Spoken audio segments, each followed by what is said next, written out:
Le 12 juin 2012, à la Maison de l'Architecture, dans le cadre du Trophée Béton, Bétocib, Simbéton et l'École française du béton organisaient une conférence sur le dialogue entre architectes et maîtres d'ouvrage.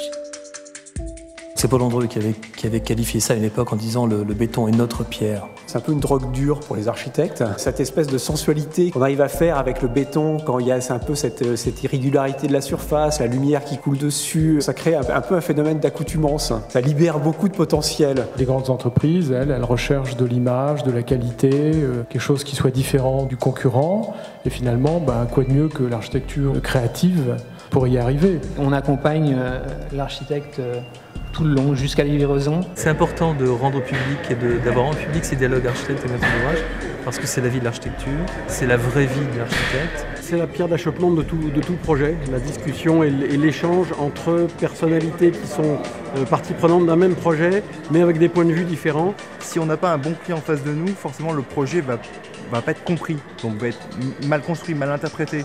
En tout cas, on n'aura pas le support du maître d'ouvrage nécessaire pour un beau projet. On a besoin de communiquer, d'échanger sur le projet, sur la façon dont est conçu le projet, parce que c'est un travail d'équipe. Il y a plus de plaisir à être dans une relation de confiance et d'échange avec son maître d'ouvrage que d'être dans une relation de conflit, d'incompréhension, d'hostilité.